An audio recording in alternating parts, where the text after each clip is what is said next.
Hello दोस्तों, नमस्कार।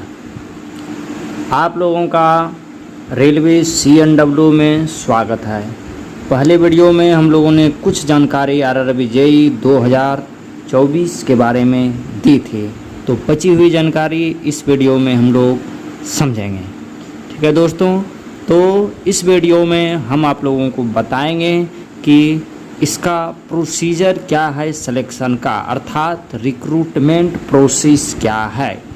तो दोस्तों आइए इस वीडियो को शुरू करते हैं। तो इसका रिक्रूटमेंट का जो प्रोसेस है, इसमें मुख्य रूप से 4 स्टेज है। पहला स्टेज है हमारा कंप्यूटर बेस्ड टेस्ट CBT 1। ठीक है दोस्तों। दूसरा हो गया हमारा CBT 2। जब आप लोग CBT 2 भी पास कर लिए जाएंगे तो उसके बाद हमारा आता है डॉक्यूमेंट वेरिफिकेशन, जिसमें आपके जितने भी कागजात हैं 10th के 12th के डिग्री या फिर डिप्लोमा, और उसके अलावा जो एडिशनल डॉक्यूमेंट होता है कास्ट सर्टिफिकेट, इनकम सर्टिफिकेट वगैरह वगैरह, उस सब का वेरिफिकेशन होता है। और उसके जस्ट 1 या 2 दिन बाद आप लोगों को मेडिकल एग्जामिनेशन के लिए भेज दिया जाएगा किसी भी रेलवे हॉस्पिटल में, जहां पे आपका मेडिकल एग्जामिनेशन होगा। मेडिकल एग्जामिनेशन होने के बाद आपको वहां से फिट दिया जाएगा। उसके बाद तब फिर फाइनल आप लोगों का जो डिवीज़न है वो अलॉट होगा कि आप लोगों को किस डिवीज़न में पोस्टिंग दिया जाएगा।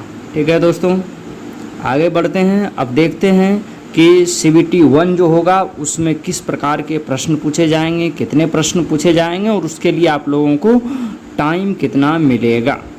ठीक है दोस्तों। तो फर्स्ट स्टेज CBT, ये जो फर्स्ट स्टेज CBT है, इसमें सभी ब्रांच के लिए कॉमन क्वेश्चन होगा, यानी कि ये जो सिलेबस है सभी ब्रांच के लिए सेम रहेगा। ठीक है। इसमें अगर बात करें प्रश्न की, तो कुल मिलाकर 100 प्रश्न पूछे जाएंगे, और ये 100 प्रश्न को सॉल्व करने के लिए आप लोगों को 1.5 घंटा अर्थात 19 मिनट का समय दिया जाएगा। अब जो क्वेश्चन होंगे वो मल्टीपल चॉइस क्वेश्चन होंगे। सबका आप लोगों को 4 ऑप्शन दिए जाएंगे, और 4 ऑप्शन में से 1 ऑप्शन सही होगा, और प्रत्येक गलत आंसर देने पे 1/3 क्वेश्चन आप लोगों से 1/3 मार्क्स काट लिए जाएंगे। ठीक है दोस्तों। अब CBT 1 में वो क्या क्या टॉपिक है जिससे प्रश्न पूछे जाएंगे। ठीक है दोस्तों, आगे बढ़ते हैं। तो देख सकते हैं कि CBT 1 में जो हमारा पहला टॉपिक है वो हो गया मैथमेटिक्स। ठीक है दोस्तों।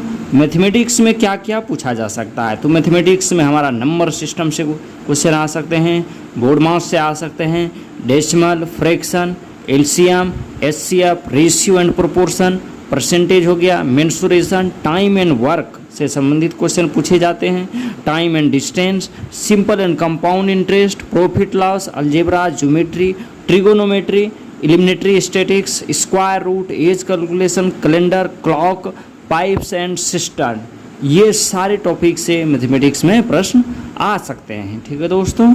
तो इन सारे टॉपिक को आप लोगों को कवर करना पड़ेगा, इससे संबंधित प्रश्न आप लोगों को सॉल्व करना पड़ेगा, प्रैक्टिस करना पड़ेगा, तब जाके आप लोगों का मैथमेटिक्स का प्रिपरेशन हो पाएगा। और दोस्तों बता दें कि मैथमेटिक्स में कुल मिला के जो है इन सारे टॉपिक से मिला के 30 क्वेश्चन के अप्रॉक्स पूछा जाएगा। एग्जैक्ट 30 पूछा जाएगा ऐसा कोई ज़रूरी नहीं है, ये सिर्फ आप लोगों को बताने के लिए है कि 30 मार्क्स पूछा जा सकता है, उससे 1 क्वेश्चन आगे पीछे 2 क्वेश्चन हो सकता है। ठीक है दोस्तों। अब आगे बात करते हैं कि जनरल इंटेलिजेंस एंड रीजनिंग। तो दोस्तों इसमें कुल मिला के आप लोगों को 25 प्रश्न पूछे जाएंगे। अब इसमें क्या क्या टॉपिक पूछा जा सकता है आइए देखते हैं। तो इसमें analogy, alphabetical and number series, coding decoding, mathematical operation, relationship, syllogism, jumbling, Venn diagram से संबंधित, data interpretation and sufficiency, conclusion and decision making type प्रश्न पूछे जा सकते हैं। सिमिलरिटीज एंड डिफरेंस पूछा जा सकता है। Analytical reasoning, classification, direction, statement and argument and assumption type का जो रीजनिंग होता है वो पूछा जा सकता है। ठीक है दोस्तों। तो इन सारे टॉपिक से संबंधित आप लोगों को प्रश्न प्रैक्टिस करना पड़ेगा दोस्तों। ठीक है, आगे हम लोग बढ़ते हैं और देखते हैं कि आगे और क्या क्या है। तो जनरल अवेयरनेस, तो जनरल अवेयरनेस में आप लोग देख सकते हैं कि दोस्तों इसमें नॉलेज ऑफ करंट अफेयर्स अर्थात करंट अफेयर्स से कुछ प्रश्न पूछे जा सकते हैं। Indian geography, culture and history of India including freedom struggle अर्थात स्वतंत्रता संग्राम से संबंधित कुछ प्रश्न पूछे जा सकते हैं। Indian polity and constitution, Indian economy, environmental issue concerning India and the world, इस सब से संबंधित कुछ प्रश्न पूछे जाएंगे। स्पोर्ट्स से कुछ प्रश्न पूछे जा सकते हैं। General scientific and technological development से संबंधित प्रश्न पूछे जा सकते हैं दोस्तों, ठीक है। और इसमें बात करें तो जनरल अवेयरनेस में कुल मिला के 15 प्रश्न पूछे जाएंगे, ठीक है दोस्तों। और उन्हीं 15 प्रश्न में ये सारा चीज़ कवर होगा, ठीक है। तो इसका देख सकते हैं कि सिलेबस तो बहुत बड़ा है, लेकिन उसके हिसाब से क्वेश्चन बहुत ही कम पूछे जाएंगे दोस्तों। तो आप लोग इसमें जो है टाइम मैनेज करके आप लोगों को इसमें पढ़ना पड़ेगा, क्योंकि ये बहुत वास्ट सिलेबस है कि आपको हिस्ट्री भी पढ़ना पड़ेगा, ज्योग्राफी भी पढ़ना पड़ेगा, पॉलिटी भी पढ़ना पड़ेगा, ठीक है। इन्वायरमेंटल से संबंधित करंट अफेयर्स तो है ही। तो दोस्तों इसमें अपना टाइम मैनेज करके देखना है, क्योंकि मार्क्स इसमें मात्र 15 पूछे जाएंगे, ठीक है। अब देखते हैं जनरल साइंस। जनरल साइंस में क्या क्या पूछा जाएगा। जनरल साइंस में हमारा फिजिक्स पूछा जाएगा, केमिस्ट्री एंड लाइफ साइंस है जिसको बायोलॉजी बोलते हैं। अप टू ये 10th स्टैंडर्ड सीबीएसई बोर्ड के हिसाब से ये पूछा जा सकता है, ठीक है। The section wise number of question and marks as below. तो जनरल साइंस में कुल मिला के 30 प्रश्न पूछे जाएंगे दोस्तों, जैसे कि यहाँ पे देखिए आ गया है। पहले भी हमने बताया कि मैथमेटिक्स में 30 क्वेश्चन पूछे जाएंगे, जनरल इंटेलिजेंस एंड रीजनिंग में 25 क्वेश्चन, जनरल अवेयरनेस में 15 क्वेश्चन, जनरल साइंस में 30 क्वेश्चन। तो अब हम लोग किस किस टॉपिक पे फोकस करें पहले, ताकि अधिक से अधिक मार्क्स उठाया जा सके दोस्तों, ठीक है।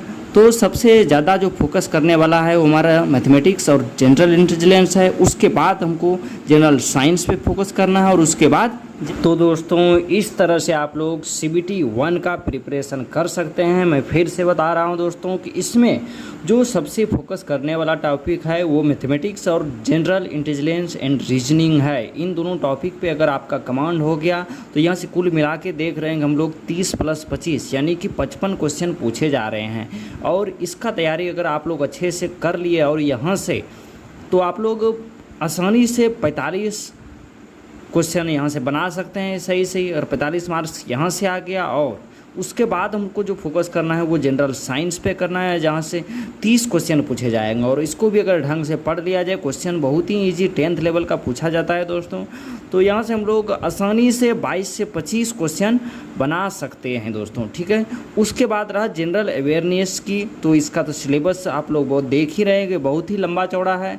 तो यहाँ से हम लोग ज़्यादा उम्मीद नहीं कर सकते हैं, 5 से 7 क्वेश्चन 8 क्वेश्चन बना लें यही काफ़ी होता है, ठीक है दोस्तों। और उसका भी कोई गारंटी नहीं है। तो हमको जो मेन फोकस करना है ये 3 चीज़ पे, मैथमेटिक्स, रीजनिंग और दूसरा जनरल साइंस। इन तीनों को मिला के हमको किसी भी तरह 70 मार्क्स लाना है। जनरल अवेयरनेस में अगर 4-5 क्वेश्चन बन गया तो अच्छी बात है, नहीं बना तो भी देखा जाएगा। तो विशेष टाइम जो देना है वो हम लोगों को मैथमेटिक्स और जनरल इंटेलिजेंस पे देना है, रीजनिंग पे, उसके बाद जनरल साइंस पे देना है। अगर इन 3 टॉपिक पे आप लोग कमांड कर लिए तो आप लोग CBT 1 आसानी से पास कर सकते हैं, इसमें कोई दो बात नहीं है दोस्तों, ठीक है। 90 मिनट का समय रहता है, काफ़ी समय रहता है, लेकिन आप लोगों को एक्यूरेसी के साथ प्रश्न बनाने पड़ेंगे, ठीक है दोस्तों। और इसके बाद हम लोग देखते हैं, इसके बाद तो CBT 2 आ गया, ठीक है दोस्तों। तो CBT 1 में इतना ही रहने दिया जाए। CBT 2 का आप क्या क्या सिलेबस और किस तरह प्रिपरेशन किया जाए ये हम लोग अगले वीडियो में चर्चा करेंगे, ठीक है। तब तक के लिए आप लोगों को धन्यवाद। मेरे चैनल को ज़रूर सब्सक्राइब करें, धन्यवाद।